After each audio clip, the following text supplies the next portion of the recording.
डर एक एहसास में आपका स्वागत है।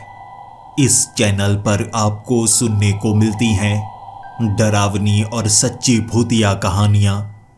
अगर आपको ऐसी ही वीडियोस देखना पसंद है तो हमारे इस चैनल को सब्सक्राइब करना ना भूलें।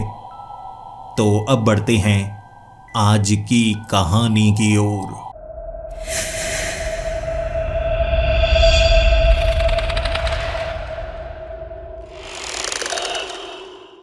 टप टप की आवाज करीब से आना शुरू हो गई थी। मैं उस बेंच पर बैठा हुआ इसी का तो इंतजार कर रहा था, कब बारिश शुरू होगी, क्योंकि हमेशा से मुझे बारिश बहुत ज्यादा पसंद थी। मैं आंखें बंद कर लिया करता था और बारिश की ये हल्की हल्की बूंदें जब मेरे चेहरे पर पड़ती अलग सा महसूस हुआ करता था, और इस एहसास को मैं छोड़ना नहीं चाहता था। जब भी बारिश में आसमान की तरफ देखता हूं तो यही सोचता हूं, कितना विशाल है ये आसमान जिसमें इतना पानी समाया हुआ है और बारिश की बूंदें बनकर धीरे धीरे जमीन पर गिरता है।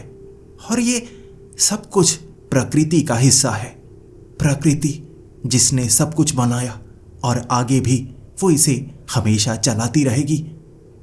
फिर मैं खुद के बारे में सोचता हूं और मायूस हो जाता हूं, लेकिन कुदरत ने मुझे ऐसा क्यों बनाया? मेरे माँ बाप के साथ क्या हुआ? मेरे माँ बाप 8 साल पहले गायब हो चुके हैं। आज तक उन्हें ढूंढा नहीं जा सका। मेरा मानना है शायद मुझसे कोई गलती हुई होगी बचपन में, जिस कारण मेरे माँ बाप मुझे छोड़कर चले गए। वो अच्छे थे, वो बुरे नहीं थे। उस समय मैं 6 साल का था, लेकिन वो मुझे छोड़कर क्यों चले गए, इस सवाल का जवाब मेरे पास नहीं है। लेकिन पुलिस ने तफ्तीश करने की कोशिश की थी, तलाश की थी, लेकिन मेरे माँ बाप को वो ढूंढ नहीं पाए थे।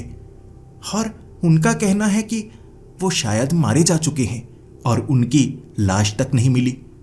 किसी ना किसी ने तो उनका कत्ल किया होगा, और मैं इसे नकारता हूं। यह सच नहीं हो सकता। वो बस मुझसे नजरें छिपाए हुए हैं, मुझे देख रहे होंगे। मैं अनाथ आश्रम में रहता हूं ना, वो आते होंगे चेहरा ढककर, देख कर जाते होंगे, बस मुझे नहीं बताते।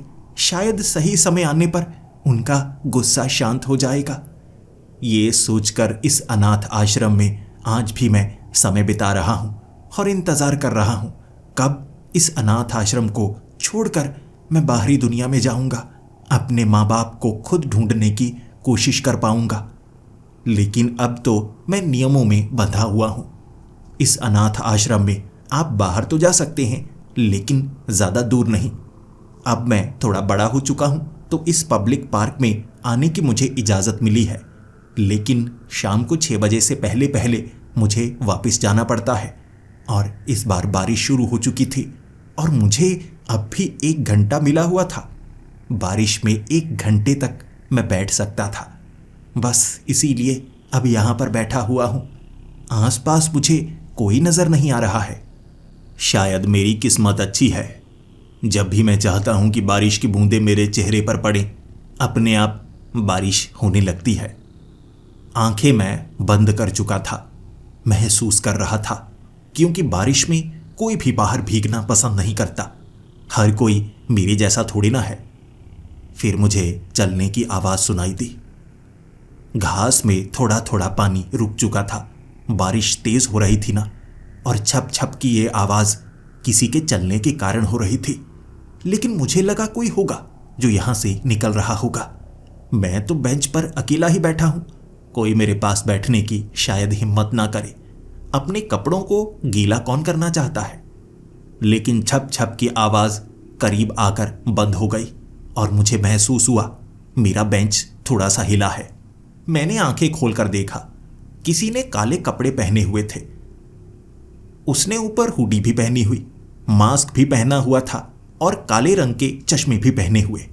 कोई अपना चेहरा छिपाना चाहता था, डील डॉल छिपाना चाहता था, लेकिन मुझे इससे कोई फर्क नहीं पड़ता था। मैंने फिर से आंखें बंद कर ली और फिर वो आदमी बोला, तुम्हें बारिश अच्छी लगती है, लेकिन मुझे ये बारिश बिल्कुल अच्छी नहीं लगती। मुझे बारिश में डर लगता है। और मैंने आंखें बंद किए हुए ही उस आदमी को जवाब दिया, ये कुदरत की सबसे खूबसूरत चीज़ है, इससे डरने की क्या ज़रूरत है। और जब मैंने ऐसा कहा, पास में कहीं बिजली गिरी थी। फिर मैं घबरा चुका था, क्योंकि एक दो बार कुछ समय पहले भी करीब बिजली गिरी थी, लेकिन इस बार तो इतनी करीब गिरी होगी कि मेरा शरीर थोड़ा सा कांपा था।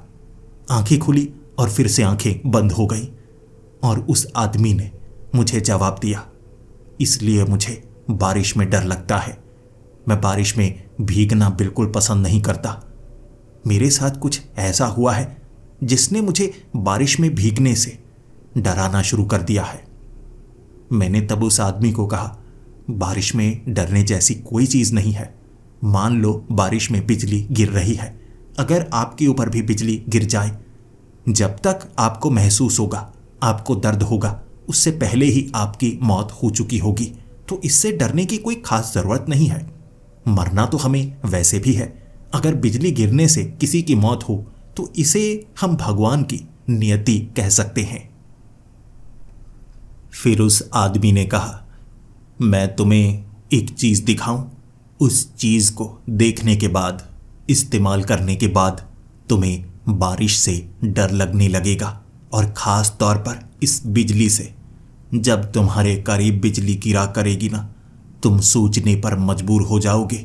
बताओ, देखना चाहोगे? और मैंने जवाब दिया, हाँ, मैं देखना चाहूँगा। कुछ नया देखना मुझे अच्छा लगता है। उसने अपने उस बड़े से ओवरकोट की जेब से एक घड़ी निकाली। ये पुरानी लोहे की घड़ी लग रही थी, अजीबोगरीब घड़ी थी।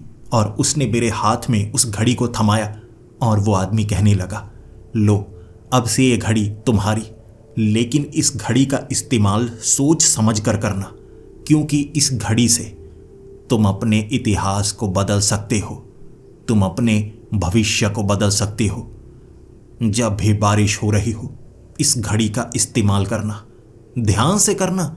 देखो इसकी सुइयां, ये घंटे नहीं दिखाती, ये सेकंड नहीं दिखाती, ये मिनट नहीं दिखाती, ये साल दिखाती हैं, साल का खास दिन। और इसका इस्तेमाल तब करना जब तुम्हें अपने इतिहास में जाना हो। टाइम सेट कर देना, बटन को दबाते रहना और इंतज़ार करना कि तुम्हारे करीब कहीं बिजली गिरे, और उसकी ताकत ये घड़ी सोख लेती है और फिर तुम्हें इतिहास में वहीं ले जाएगी। उस आदमी ने ऐसा कहा था और मैं मुस्कुराने लगा। अरे, आप तो मजाक बहुत अच्छा करते हैं। इससे आपको लगता है कि मैं बारिश से डरने लगूंगा, बिजली से डरने लगूंगा? ये तो बड़ी अच्छी चीज़ है ना। इससे डर नहीं लगना चाहिए, बल्कि इससे तो मैं बारिश को और ज़्यादा पसंद करूंगा, क्योंकि इतिहास में मेरे साथ कुछ ऐसा हुआ है जिसे मैं बदलना चाहूँगा। और तब उस आदमी ने कहा था, हाँ, कोशिश करके ज़रूर देखना, अब से ये घड़ी तुम्हारी है। मैंने कहा, अरे, आप तो डराना चाहते थे, आप तो ये घड़ी ही दे रहे हैं। देखने में थोड़ी महंगी लग रही है, मैं इसे तोहफे के तौर पर नहीं ले सकता। उसने कहा, यह तुम्हारी है, अब से इसका इस्तेमाल सोच समझ कर करना। मैं चलता हूं, मुझे देर हो रही है। ये कहकर वो आदमी आगे की तरफ बढ़ना शुरू हो गया था। फिर मैं वहीं बेंच पर बैठा हुआ घड़ी की तरफ देखे जा रहा था और मैं सोच रहा था, क्या मुझे इसका इस्तेमाल करना चाहिए? और फिर मेरे मन में ये भी ख्याल आया, एक तो लोग मजाक बहुत ज़्यादा करते हैं, मेरे जैसे एक छोटे बच्चे को डराने की कोशिश हर कोई करना चाहता है। इसने भी डराने की कोशिश की है, इसमें डरने वाली कोई बात नहीं है। वो आदमी चलता चलता वो पार्क के एक तरफ पहुंचा था। फिर ध्यान से देख रहा उसे कहाँ खड़ा होना है। थोड़ा सा दाईं तरफ हुआ, फिर थोड़ा सा बाईं तरफ हुआ। एक खास जगह खड़ा होने के बाद वो मुझे हाथ दिखाने लगा, अलविदा कहने लगा था। मैंने कहा, ठीक है, अलविदा। मैंने भी जब हाथ हिलाया था, बिजली उस पर गिरी थी। और कमाल की बात, इतनी ज़बरदस्त बिजली गिरी, इतनी ज़बरदस्त बिजली गिरी कि उसके शरीर की धज्जियाँ उड़ गई थी और इसे देखने के बाद मैं डर गया। मैं चीखने लगा। मैं उसकी तरफ नहीं भागा था, मैं पीछे की तरफ भागा। आज तो कुदरत तबाही मचा रही है, एक इंसान की धज्जियां उड़ा कर रख दी। मैं एक पेड़ के नीचे जाकर छिप चुका था, डरा हुआ था, सोचने पर मजबूर था। और कुछ समय बाद वहां पर पुलिस भी आई। लोग इकट्ठा होना शुरू हो चुके थे। बारिश रुक चुकी थी, बादल थोड़े थोड़े छंट चुके थे, लेकिन सभी डर रहे थे कहीं उन पर भी बिजली ना गिर जाए। फिर मुझसे भी सवाल पूछे गए, क्या तुम यहाँ पर मौजूद थे जिस समय उस आदमी पर बिजली गिरी? मैंने कहा, जी, मैंने अपनी आंखों से देखा। मैं उस बेंच पर बैठा था, मुझे बारिश पसंद है।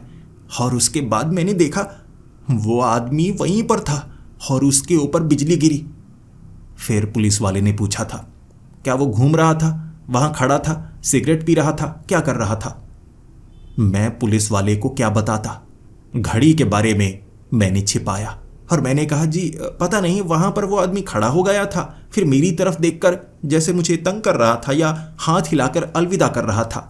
अचानक ही ये एक संयोग है कि उसके ऊपर बिजली गिरी। और सब वहां पर यही कह रहे थे, जब किसी पर बिजली गिरती है ना, ये एक संयोग होता है। लेकिन मुझे पता था ये एक संयोग नहीं हो सकता। वो जैसे उस खास जगह की पहचान कर रहा था ना, थोड़ा सा दाईं तरफ हो रहा, फिर थोड़ा सा बाईं तरफ हो रहा, एक खास जगह पर वो खड़ा होना चाहता था, जैसे उसे पता हो कि उसके ऊपर बिजली गिरेगी। लेकिन ऐसा वो क्यों करना चाहेगा? इसके बाद मुझे अनाथ आश्रम में वापिस आना पड़ा था। मुझसे हर कोई इसके बारे में पूछ रहा था। वो दृश्य के बारे में सब जानना चाहते थे, छोटे बच्चे, बड़े बच्चे भी, और वहाँ के कर्मचारी भी। मैं सबको बता रहा था और डर भी रहा था, लेकिन मैंने किसी को भी उस घड़ी की जानकारी बिल्कुल नहीं दी और सब मुझसे खुश थे कि मैंने ईमानदारी दिखाई है। रात के वक्त मैं अपने बेड पर था और इस कमरे में लगभग 12 लड़के और थे। मैं बेड की एक तरफ करवट लेकर दीवार को देखते हुए घड़ी को जेब से निकालकर ताकने लगा था और सोचने लगा था, क्या वो आदमी सही बोल रहा था? क्या इस घड़ी से मैं अपने इतिहास को बदल सकता हूं? क्या ये घड़ी एक टाइम मशीन हो सकती है? नहीं नहीं, ऐसा नहीं हो सकता, लेकिन मुझे देखना चाहिए। क्या मैं ऐसा करके देखूं एक बार? ट्राई करने में क्या जाता है, लेकिन रिस्क बड़ा है। मैंने अपनी आंखों के सामने किसी के ऊपर बिजली गिरते हुए देखी है। मैं अगर उस समय जब बारिश हो रही हो किसी ऐसी जगह पर जाऊंगा, तब मुझ पर भी तो बिजली गिर सकती है, तो मैं उससे कैसे बचूंगा? मैं डरा हुआ जरूर था, लेकिन मेरे पास समय काफी ज्यादा था।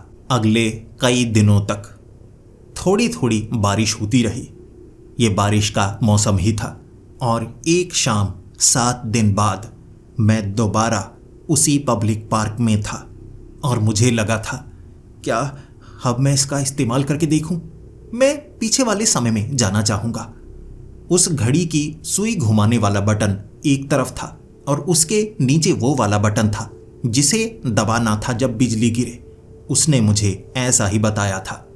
तो मैंने समय पीछे की तरफ किया, बहुत साल पीछे, ताकि मैं अपने माँ बाप से मिल सकूं। अगर तो ये घड़ी ने काम किया तो। वैसे मुझे लग नहीं रहा था कि काम बनेगा।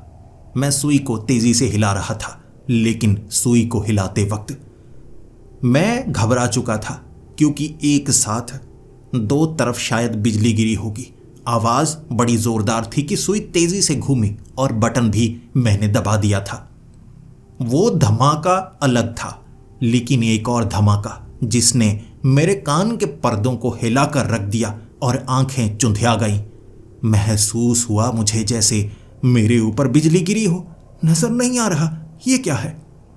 जैसे ही रोशनी कम हुई, मैं उस बेंच पर नहीं था, मैं एक पत्थर पर बैठा हुआ था, जैसे जगह बदल चुकी हो। ये पब्लिक पार्क नहीं थी, बल्कि ये तो ऐसा लग रहा कोई बंजर सी जमीन हो।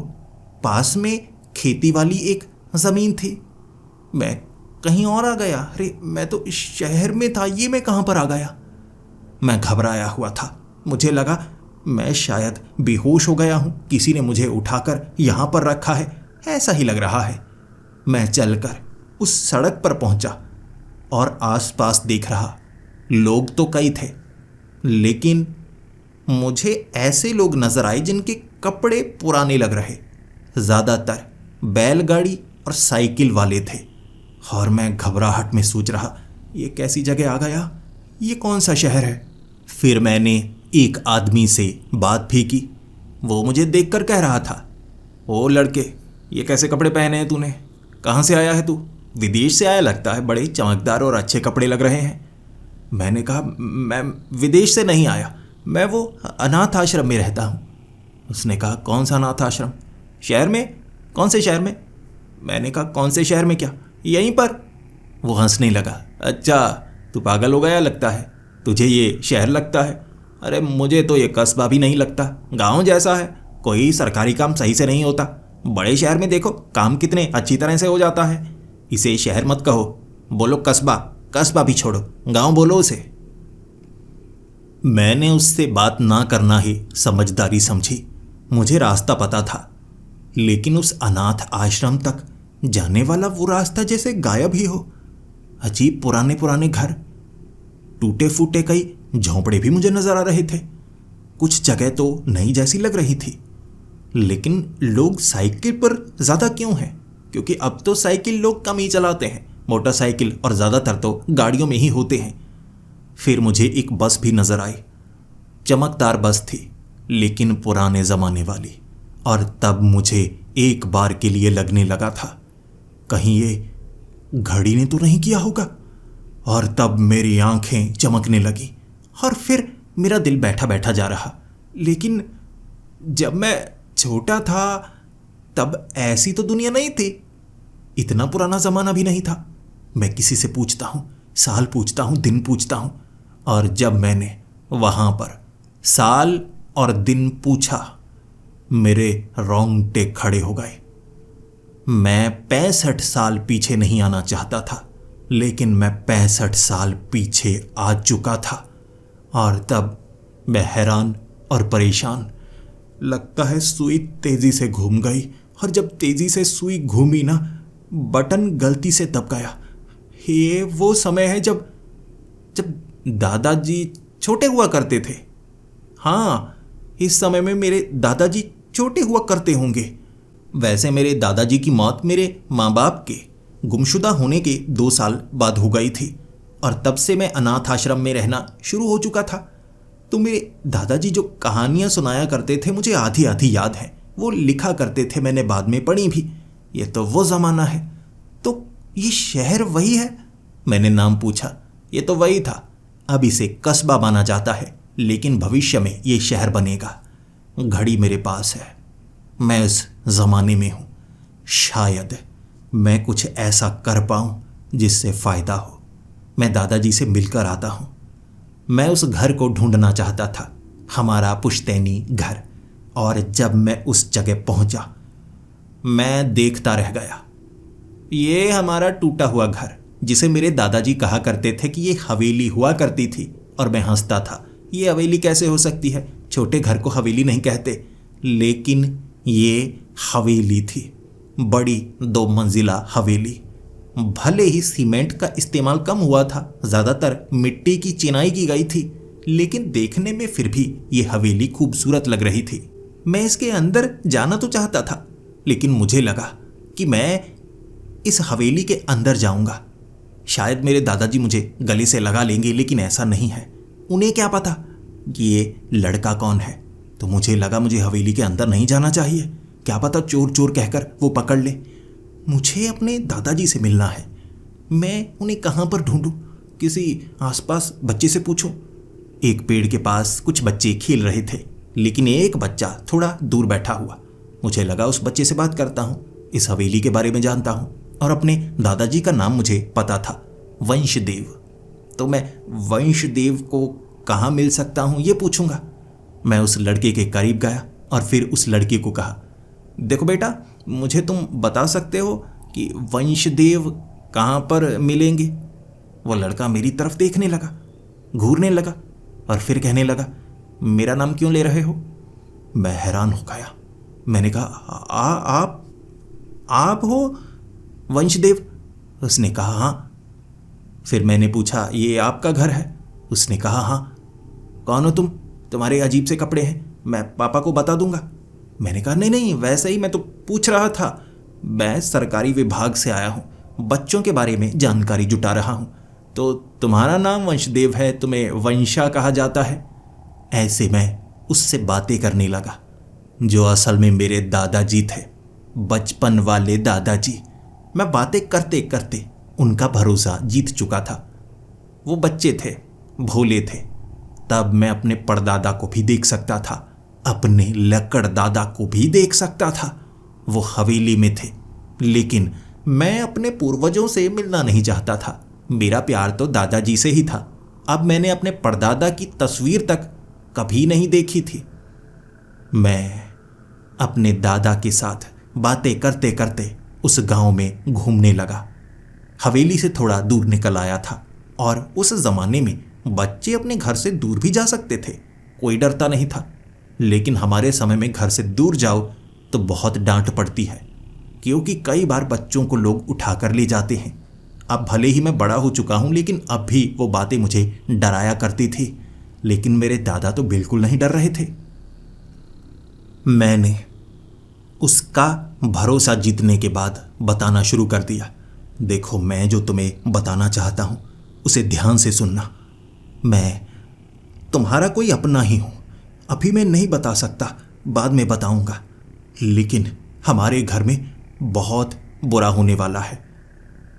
तुम्हारा बेटा मारा जाएगा, और मैं ये भी कह सकता हूं, जैसा कि मुझे याद है, कुछ सालों बाद, 4 से 5 सालों बाद तुम्हारे दादा की मौत होने वाली है, और उसके कुछ सालों बाद तुम्हारे पिता की मौत होने वाली है। ऐसे मौत होगी। मैं मौत की बातें कर रहा था, लेकिन मुझे क्या पता था, एक छोटा बच्चा इस चीज से बहुत ज्यादा डर जाएगा। और वो मुझे कहने लगे थे, तुम मार डालोगे, मेरे पिता को मार डालोगे, मेरे दादा को मार डालोगे। मैंने कहा, नहीं नहीं, मैं नहीं मारने वाला। उसने कहा, तो तुम्हें कैसे पता? जो कातिल होता है वही बताता है कि मैं ऐसे मारूंगा, वरना हमें भविष्य के बारे में क्या पता। मैं घड़ी की जानकारी देना नहीं चाहता था। मैंने अपने दादा की बाजू को पकड़ा और उन्होंने धक्का दिया। मैंने पहले इस चीज पर ध्यान दिया ही नहीं था कि मेरे दादा के माथे के ऊपर एक निशान हुआ करता था। मैं दादाजी से जब पूछता था कि यह निशान कैसे पड़ा, तो दादाजी कहते थे, मिला था बचपन में एक शैतान। जब मेरे दादाजी ने मुझसे हाथ छुड़ाया ना, वो पीछे गिरे थे। वहां लकड़ी बाहर की तरफ निकली हुई थी एक पेड़ की, और वो उनके सर में थोड़ी धंस चुकी थी। अब पड़ा था वो निशान। जब मैं पहले मिला था तब तो वो निशान था ही नहीं। ये देखने के बाद मेरे हाथ पांव फूल चुके थे। उनके सर से खून बह रहा था, और मेरे पास कोई और रास्ता नहीं था। बाकी बच्चों ने दूर से देख लिया कि मैं उन्हें पकड़ रहा हूं, मार रहा हूं। भीड़ मेरे पीछे भागना शुरू हो गई थी। मुझे लगा समझदारी इसी में है, मैं यहां से निकलूं, क्योंकि मैंने कर दी है गलती। जब मैं वहां से बचकर निकला, पास की बंजर जमीन में पेड़ के पास में छिप चुका था। मुझे ढूंढने के लिए कई लोग आए थे, लेकिन मैं बचा रहा, छिपा रहा। मुझे बारिश का इंतजार था, क्योंकि मैं यहां से निकलना चाहता था। लेकिन बारिश एक दिन बाद हुई। भूखा प्यासा मैं वहीं पर था, और यह भी जान चुका था, जो निशान मेरे दादाजी के माथे पर पड़ा है, ये मेरे कारण पड़ा था, या मेरी जगह कोई और होने वाला था, जिस कारण मेरे दादाजी के माथे पर यह निशान बन गया। कई अजीबोगरीब ख्याल मेरे मन में आ रहे थे, लेकिन मैं एक खास काम करना चाहता था। मैं अपने माँ बाप को बचाना चाहता था। मुझे लगा मैं गलत समय में आ गया हूँ। एक बच्चे को मैं जितना भी समझाने की कोशिश करूं, नहीं समझा सकता। कई सालों बाद घटने वाली घटनाओं की जानकारी मैं पहले दूंगा तो परेशानी बढ़ सकती है। मुझे बाकी चीज़ों को नहीं बदलना है, मुझे बस अपने माँ बाप को बचाना है। मुझे नहीं पता था मेरे माँ बाप के साथ क्या हुआ, मेरे माँ बाप कहाँ चले गए, लेकिन बस मैं इतना जानना चाहता था, अगर वो जिंदा हैं तो कहां पर हैं? अगर मैं उन्हें बचाने के लिए कुछ कर सकता हूं इतिहास बदलकर, मैं वो करने को तैयार था। बारिश का मौसम हो चुका था। बिजली आसपास गिर रही थी। मैं उस घड़ी का इस्तेमाल कर सकता था क्योंकि आसपास मुझे कोई नजर नहीं आ रहा था। लेकिन मुझे एक चीज का डर लग रहा था कि मैं पहचान में आ सकता हूं। मुझे कम से कम खुद को छिपाना चाहिए। तभी तो वो आदमी जिसने मुझे घड़ी दी थी, उसका मैं चेहरा देख नहीं पाया, उसे देख नहीं पाया। वो तो कोई भी हो सकता है।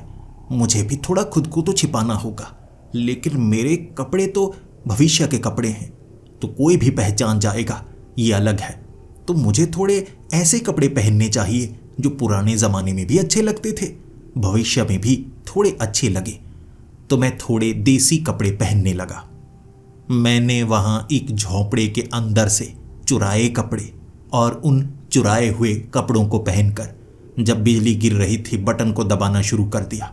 अब गिरेगी, अब गिरेगी। और 2 मिनट में जब पास में बिजली गिरी, मेरी आंखों के सामने रोशनी चमकने लगी थी।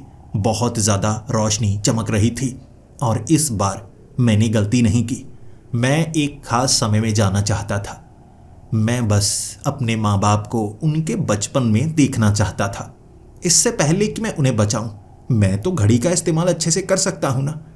मेरी माँ कहा करती थी कि मैं उनके जैसा दिखता हूं। मेरे पिता कहा करते थे मैं उनके जैसा दिखता हूं।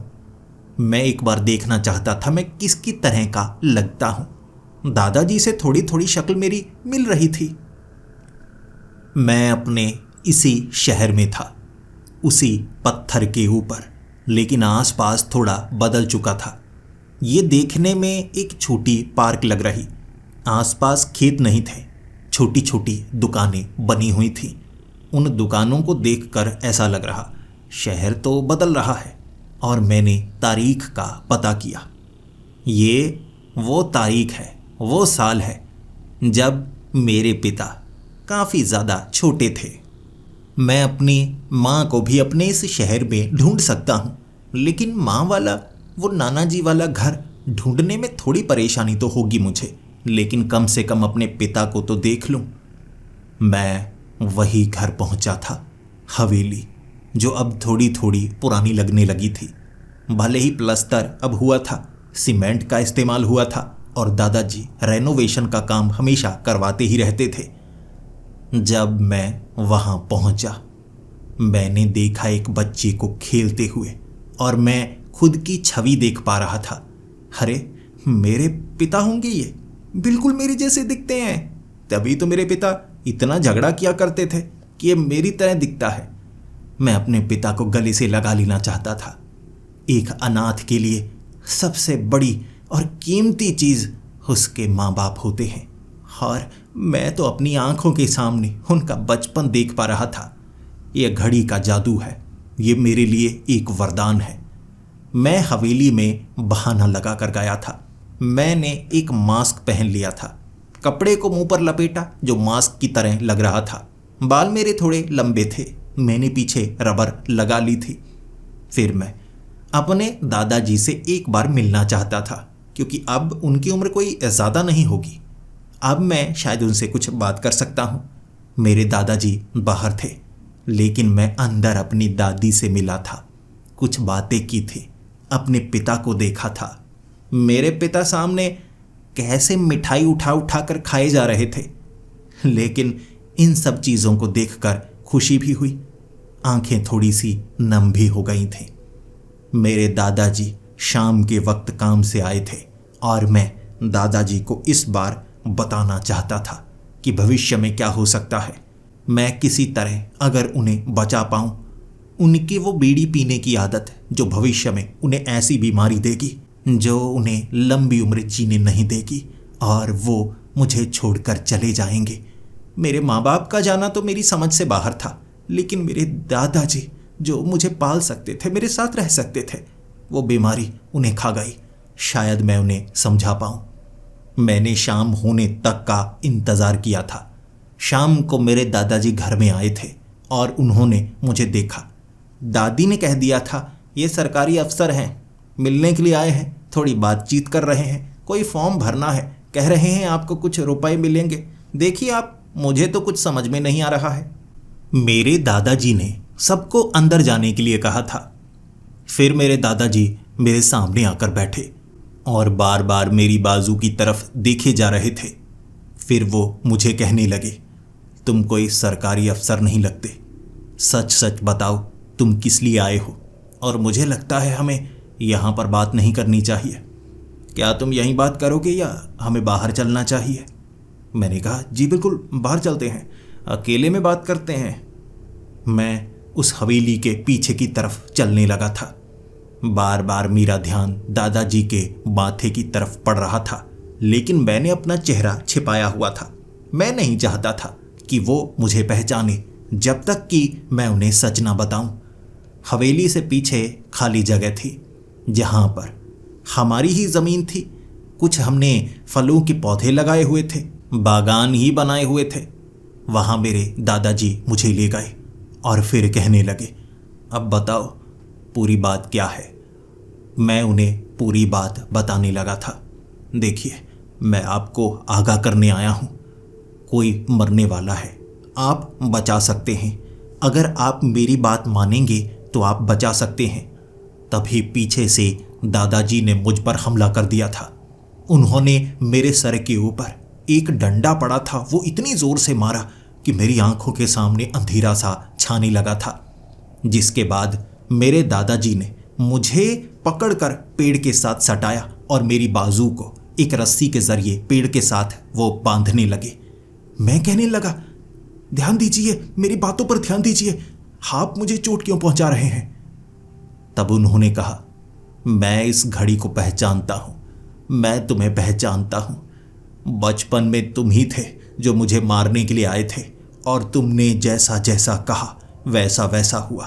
तुमने मेरे दादा को मारा, तुमने मेरे पिता को मारा, और अब तुम फिर से हमारे परिवार से बदला लेने के लिए आए हो।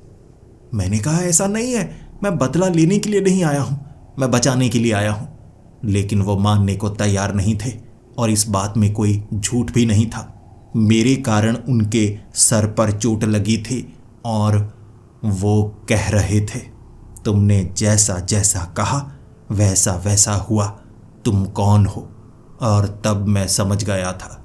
उन्हें समझाने की मैं जितनी कोशिश करूंगा, मैं नाकाम हो सकता हूं। मेरे दादाजी ने रस्सी के सहारे मुझे ऐसे बांधा था कि मैं खुद को छुड़ा नहीं सकता था। फिर मुझे लगने लगा मैं बुरा फंसा हूं, मुझे उन्हें सच बताना चाहिए। और फिर मैंने अपने दादाजी को कहा था, आप मेरी बात को समझने की कोशिश कीजिए। दादाजी, दादाजी मेरी बात समझिए। मेरी ये बात सुनकर मेरे दादाजी कहने लगे, मुझे दादाजी क्यों कह रहे हो? मैंने कहा, दादाजी आप सच में मेरे दादा हैं। ये घड़ी से हम भविष्य से इतिहास में आ सकते हैं, इतिहास से भविष्य में जा सकते हैं, और मैं यहाँ आया हूँ इतिहास को बदलने के लिए। भविष्य में कुछ ऐसा होगा जो बहुत बुरा होगा, मैं बस उसे बदलना चाहता हूँ, आप मेरा साथ दीजिए। तब मेरे दादाजी कहने लगे थे, मैं जानता हूँ तू कोई शैतान है। जब मैं बचपन में था तब भी तू ऐसा दिखता था। अब मैं लगभग बूढ़ा होने की कगार पर हूं, तू अब भी ऐसा ही दिखता है। इतने साल बीत चुके हैं, तू अब भी वैसा का वैसा है। तू कोई साधारण इंसान नहीं है, तू शैतान है, और शैतान बातों से बहकाने की कोशिश करते हैं। मुझे पुलिस को यहाँ बुलाना चाहिए, उन्हें तुम्हारी तफ्तीश करने देनी चाहिए, तब पता लगेगा तुम कौन हो। मैंने कहा, दादाजी ऐसा मत कीजिए, मैं इस समय का नहीं हूं। लेकिन मेरे दादाजी मानने को तैयार नहीं थे। जिसके बाद बारिश तेज होने लगी थी, आसपास बिजली कड़कने लगी थी, लेकिन मेरी दोनों बाजुओं को ऐसे बांधा गया था, एक बाजू दाईं तरफ एक बाईं तरफ। मैं घड़ी को छू नहीं सकता था और मुझे लग रहा था मैं यहाँ से बचकर निकल नहीं पाऊंगा। अगर ये घड़ी मेरी कलाई से दूर हो गई फिर मैं कुछ नहीं कर सकता। उस बारिश में वही काले ओवरकोट को पहने, मुंह को ढके और आंखों पर काला चश्मा लगाए वो आदमी मेरे करीब आया और कहने लगा, कोशिश कर रहे हो ना, कोशिश करते रहो, कोशिश करते रहो, हो सकता है तुम सफल हो जाओ, करो कोशिश। उसने मेरी रस्सी को ढीला कर दिया, पूरी तरह से नहीं खोला ताकि मैं उसे पकड़ ना लूं, लेकिन मेरी रस्सी ढीली हो चुकी थी। मैं जल्दी से उसे खोलकर उस आदमी को पकड़ना चाहता था। वो अंधेरे में कहीं गायब हो गया। मैं चारों तरफ भाग रहा और पीछे मेरे दादाजी कई लोगों के साथ आए थे। पकड़ो, ये वही है, इसने मेरे पिता को मारा, इसने मेरे दादा को मारा, ये कातिल है, ये बच्चों को मारने के लिए आया है। मैं आगे आगे भागा जा रहा था। मैंने घड़ी की सुइयों को घुमा दिया था। मैं बटन दबाने के कगार पर था। मैं बटन दबाए जा रहा, लेकिन आसपास बिजली कड़क नहीं रही थी। मैं एक खास जगह पर फंस चुका था। बाकी सब लोग आसपास ढूंढ रहे, लेकिन दादाजी बिल्कुल मेरे करीब थे, मुझे पकड़ने ही वाले थे। और तभी बिजली कड़की। मैंने दबाया बटन। मैं उनके हाथ लगता उससे पहले ही मैंने बटन दबा दिया था। आंखों के सामने रोशनी चमकने लगी थी और मुझे यकीन था कि मैं इस समय से बाहर निकल चुका हूं। जब वो रोशनी छंटी थी, मैं एक ऐसी जगह पर था जिसके बारे में मैंने सोचा नहीं होगा। मैं उस समय से भविष्य में पहुंच चुका था जब पहली बार मैंने घड़ी का इस्तेमाल किया था, उसके एक दिन बाद।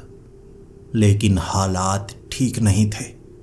मैं खुद देख रहा, ये हो क्या रहा है। जमीन फटती हुई देख रहा था मैं, और जमीन के अंदर से अजीब सी किरणें निकल रही थीं। लाशें हवा में उड़ने लगी थी, जैसे गुरुत्वाकर्षण मौजूद ना हो, लेकिन वो लोग जिंदा भी थे। उनके शरीर कटे हुए थे, और जैसे आधा कटा हुआ शरीर, धड़ ऊपर हो, टांगे नीचे हो।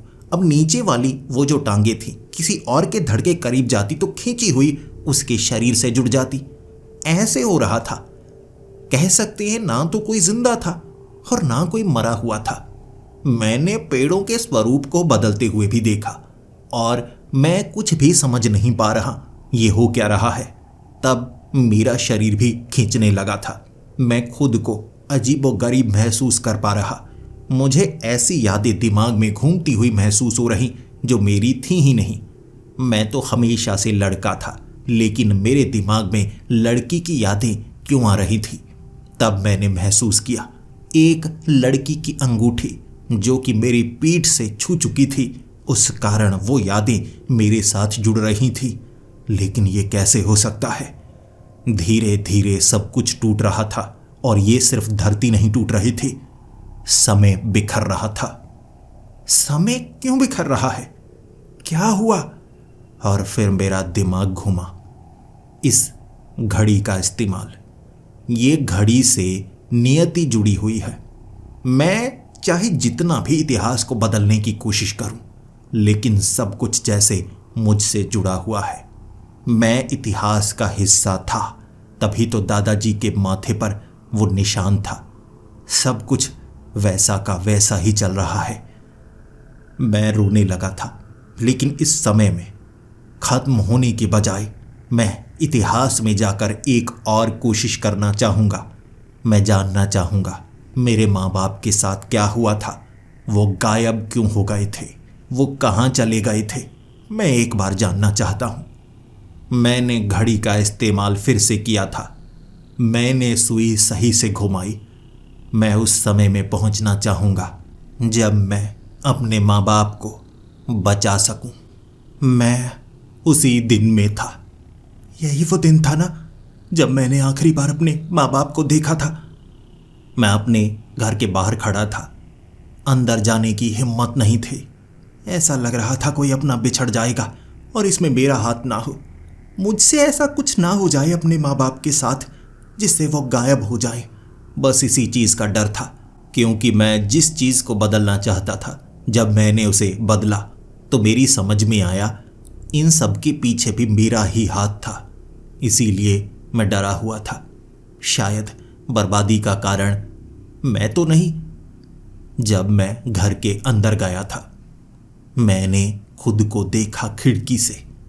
मैं कमरे में था ना जब मेरे माँ बाप ने कहा था बहुत ज़रूरी काम है, हमें बहुत ज़रूरी काम है। बाहर मत निकलना। और उस समय दादाजी भी यहां पर मौजूद नहीं थे। मैं अकेला था। मैं कमरे से बाहर निकला ही नहीं। बाहर से कुछ आवाजें आई थी, लेकिन मैं बाहर निकलकर देखना नहीं चाहता था। सब कुछ उसके बाद में ही हुआ। फिर जैसे ही मैं घर के अंदर गया था, अपने माँ बाप को सामने देखा। सोफे पर बैठे हुए थे और मुझे देखकर वो हैरान नहीं हुए। मैंने हाथ ऊपर कर दिए। रुकिए रुकिए, मैं कोई अनजान नहीं हूं, देखिए। तब सामने से मेरे पिता ने कहा था, जल्दी आओ, हमें तुम्हारा ही इंतजार था। चलो चलो बैठो, हमें तुम्हें जल्दी समझाना है, क्योंकि समय बीता जा रहा है। इससे पहले कि कुछ और हो, तुम्हें वो चीज़ करनी है। तुम हमें बचाना चाहते हो ना, हमें सब कुछ पता है। और मैं खुद पर यकीन नहीं कर पा रहा। मेरे माँ बाप को इसके बारे में कैसे पता? और शायद इसमें मैंने तो कुछ नहीं किया। मैं जानना चाहता था, लेकिन मेरे पिता कहे जा रहे थे, बेटे, भले ही माना तुम हमसे मिलना चाहते थे, लेकिन इस समय हमारे पास समझाने के लिए समय नहीं है। हमारे बीच बात पहले से हो चुकी है, लेकिन तुम्हारे भविष्य वाले रूप से तुम्हें अभी पता नहीं चलेगा, लेकिन भविष्य में तुम्हें पता चल जाएगा। जल्दी करो, इससे पहले कि देर हो जाए। मुझे अपने पिता पर यकीन था, अपनी माँ पर यकीन था, और उन्होंने मेरे हाथों को थामा और फिर कहने लगे, चलाओ इसे, हमें भविष्य में जाना है, जल्दी चलाओ इसे। मैंने कहा, किस भविष्य में? उन्होंने कहा, उस भविष्य में जहां पर तुम समय को टूटता हुआ देख पा रहे थे, हमें उस समय में जाना है। और मैंने कहा, आप उस समय में क्यों जाना चाहते हैं? वहां पर समय टूट रहा है, और शायद वहां हम जब जुड़ जाएंगे तो कुछ अजीब होगा। वो तबाही है। हम इतिहास में चलते हैं, हम अपनी पूरी जिंदगी जी पाएंगे। अगर भविष्य को बदला नहीं जा सकता, फिर भी हम अपनी जिंदगी जी सकते हैं। उन्होंने कहा था, नहीं, इसे बदलना बहुत ज्यादा जरूरी है। ना इतिहास बदला जा सकता है, ना भविष्य बदला जा सकता है, लेकिन फिर भी बदलाव हम ला सकते हैं। उन्होंने मुझे जवाब नहीं दिया, लेकिन जैसा उन्होंने कहा मुझे वैसा करना पड़ा। सुई घड़ी की मैंने घुमाई थी और हम निकल पड़े थे भविष्य की ओर। फिर से मैंने टूटते हुए उस भविष्य को देखा। मेरे पिता, मेरी माँ मुझसे खिंचे खिंचे दूर जा रहे, लेकिन फिर भी मैंने उनके हाथ को नहीं छोड़ा था। मैं उनकी यादें अपनी आंखों के सामने घूमता हुआ महसूस कर रहा था। इसके बाद ऐसा लगने लगा हम तीनों का शरीर जुड़ता जा रहा हो। आपस में जुड़ता हुआ ये शरीर देखने के बाद मुझे लगा, ये क्या हो रहा है? और फिर मेरे पिता ने कहा, उसी दिन, हमें उसी दिन में जाना होगा जब तुम्हें घड़ी मिली थी। यहां जो काम करना था हम कर चुके हैं, जल्दी करो। मैंने फिर से घड़ी की सुई घुमाई। वो समय जब मैं उस बेंच पर बैठा हुआ बारिश की बूंदों को महसूस कर रहा था। मुझे बारिश अच्छी लगा करती थी, मुझे बिजली भी अच्छी लगा करती थी, लेकिन जैसा उस आदमी ने कहा था, इस घड़ी को इस्तेमाल करने के बाद तुम्हें बारिश से डर लगने लगेगा। अब मुझे बारिश से डर लगने लगा था। और जैसे ही हम उस समय में आए थे, मैं दूर बेंच पर बैठा खुद को देख रहा था। वो मैं हूं और यहां से कोई आदमी आएगा।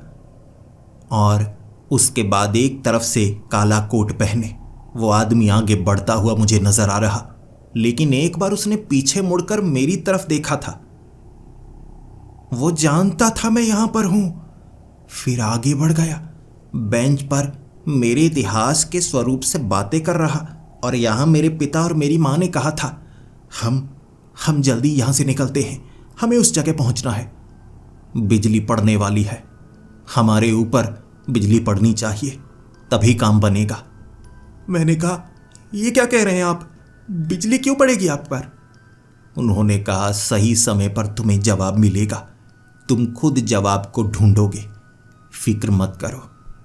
चलो चलो, तुम अपना काम करो, जो तुम्हारे मन में आ रहा है वो करने की कोशिश करो तुम। लेकिन इसका जवाब मैं कहां से पाऊं, किससे बात करूं? मेरे मन में तो कुछ नहीं आ रहा।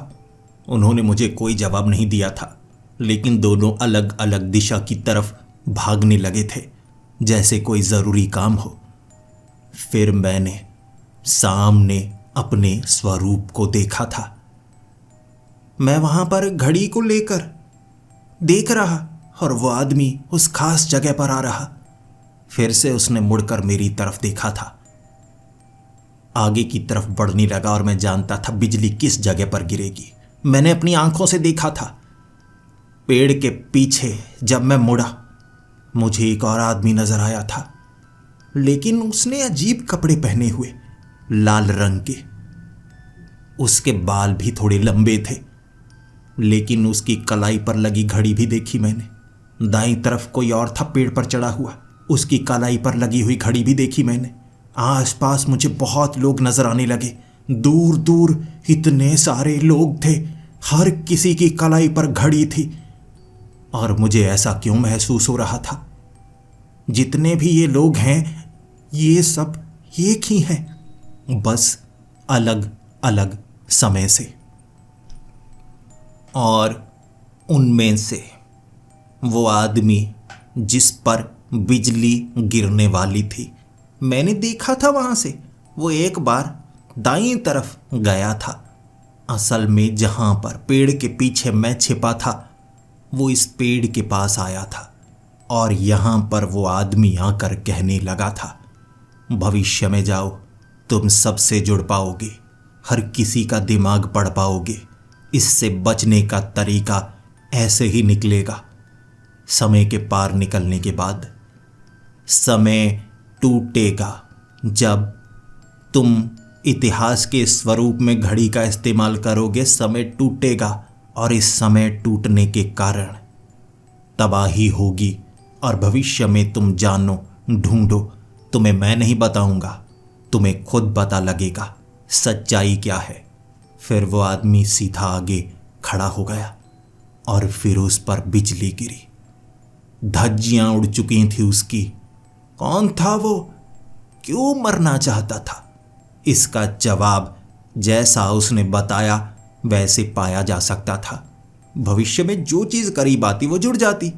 मैं उसकी यादों को पढ़ पाता, वैज्ञानिकों की यादें, लोगों की यादें, सबकी यादें, पूरा ज्ञान। फिर शायद मैं ये भी समझ पाऊं ये घड़ी किसने बनाई होगी। ज्ञान मेरी आंखों के सामने होगा, भले ही मेरा दिमाग उसे समा ना पाए, लेकिन जवाब तो मिलेगा। और मैंने ऐसा किया। घड़ी का इस्तेमाल मैंने किया और मैं पहुंच चुका था भविष्य में।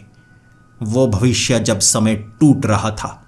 क्यों टूटा ये समय, वो जवाब मुझे कुछ क्षणों में नहीं, सालों में मिला था। मैंने अपनी पूरी जिंदगी बिताई थी वहां, पूरी की पूरी जिंदगी। मैं लोगों से जुड़ता रहा। वो मुर्दा थे, साथ में जिंदा भी थे। कटे हुए उनके शरीर अलग होते, समय चक्र उन्हें खींचता, गुरुत्वाकर्षण बदलता। मैं ऐसे ही उस दुनिया में खींचता गया, जुड़ता गया, खींचता गया, जुड़ता गया। जैसे जैसे नई जानकारी मुझे मिलती, मैं वापस उसी क्षण को देखने के लिए आता। उसी वक्त जब उस आदमी पर बिजली पड़ी थी, शायद कुछ नया पता चल जाए, लेकिन नहीं। और धीरे धीरे मुझे समझ में आया, उस समय इतने सारे जो लोग थे ना, वो सब मैं ही थे। मैं था वो भविष्य से बार बार देखने के लिए। हजारों बार आया मैं, हजारों बार, कभी पेड़ के ऊपर, कभी किसी बिल्डिंग की छत पर, बस कुछ सेकंड के लिए उस दृश्य को हजारों बार देखा और भविष्य में जुड़ जुड़ कर पूरी जानकारी जुटाई और पूरा सत्य पाया मैंने। फिर मैं जब बूढ़ा हो चुका था, वो काले रंग के कपड़े मैंने इतिहास में आकर एक घर से निकाले थे। वो काला कोट, मास्क, काले चश्मे, हुडी, ताकि कोई पहचान ना पाए। और सबसे पहले गया था मैं माँ बाप के पास, उन्हें बताने के लिए क्या तरीका है। मैंने उनसे बात की। शुरू में उन्हें भरोसा नहीं था, फिर मैंने भरोसा दिलाया, उन्हें भविष्य दिखाया, लेकर गया मैं उन्हें भविष्य में।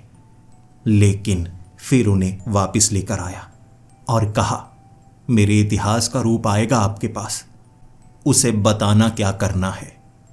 आप तीनों को अपना हाथ पकड़कर भविष्य में जाना है ताकि तीनों की ताकत जुड़े, 2 पीढ़ियों की ताकत जुड़े और 2 पीढ़ियों की ताकत जुड़ने के बाद तीनों को कुर्बानी देनी होगी। कुर्बानी बिजली से होनी चाहिए ताकि शरीर में ताकत समाए। ऐसे वो मैं ही था जिसने खुद को घड़ी दी थी और आसमानी बिजली के नीचे भी मैं खड़ा हुआ था। लेकिन उस समय सिर्फ मुझ पर ही बिजली नहीं पड़ी थी। एक तरफ मेरी माँ, एक तरफ मेरे पिता।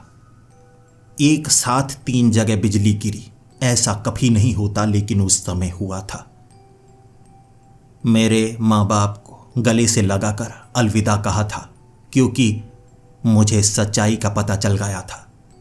आप इतिहास बदलकर भविष्य नहीं बदल सकते। मैं ही था वो कड़ी जिस कारण ये सब हुआ। ये घड़ी कैसे बनी मैं कभी नहीं जान सकता क्योंकि मैंने ही खुद को ये घड़ी दी। ये बनकर कहाँ से आई ये कोई समझ नहीं सकता। जैसे कि अगर भविष्य से मैंने खुद को ही इतिहास में वो चीज़ दी हो, बाद में मैं खुद भविष्य में पहुंचूं और फिर से इतिहास में जाकर घड़ी देकर आऊं, तो ये घड़ी कहाँ से आई कोई जान नहीं पाएगा। ये सच था उस घड़ी का, लेकिन मैंने तरीका ढूंढ निकाला था इससे बचने का। मैं भविष्य बदल नहीं सकता क्योंकि ये एक नियति है, एक सीध में चलने वाली रेखा। लेकिन एक तरीका था जो मैंने ढूंढा था। ये वो दुनिया है जो समय मुड़ने के कारण बनी। मान लीजिए एक सीधी लाइन चल रही थी, एक घुमाव आ गया इस घड़ी के कारण। फिर वो जो घुमाव था एक रेखा की तरह चलने लगा और मुझे बस वही रेखा नजर आ रही थी। जैसे हमारी ये दुनिया होती है, इतिहास, वर्तमान और भविष्य। आप इतिहास को बदलकर भविष्य नहीं बदल सकते क्योंकि रेखा पहले बन चुकी है, लेकिन आप रेखा बदल सकते हैं। अगर मैं उस रेखा से निकलकर दूसरी रेखा में चला जाऊं जो बिल्कुल सीधी ही थी, जहां पर यह घड़ी कभी आई ही नहीं थी, और उसके लिए 3 लोगों को जो जुड़े हों बिजली की, आसमानी बिजली के नीचे आना होगा। और मैंने ऐसा किया। उस समय चलता हुआ खुद के करीब मैं ही आया था। मैंने खुद को दी थी वो घड़ी और कहा था, तुम्हें बारिश से नफरत होनी चाहिए। और फिर चला गया था मैं। फिर पेड़ के पास अपने इतिहास के रूप को यह कहा था कि तुम्हें ढूंढना होगा। और फिर वहां खड़ा हो गया जहां मुझे पता है बिजली गिरेगी, और मुझ पर बिजली गिरी। धज्जियां मेरी ही नहीं, घड़ी की भी उड़ गई थीं। और यही तरीका था इस रेखा से बाहर निकलने का। मेरी आंखों के सामने रोशनी छा गई थी, और जब मेरी आंखें खुली मैं अपने घर में था। फिर दरवाज़ा खोलकर मैंने अपने माँ बाप को सामने देखा था। मैंने उन्हें गले से लगा लिया था। वो भी सच जानते थे और मैं भी सच जानता था। हम इतिहास, वर्तमान और भविष्य से बाहर निकलकर किसी और वर्तमान में आ चुके थे जहां कभी घड़ी मौजूद ही नहीं थी।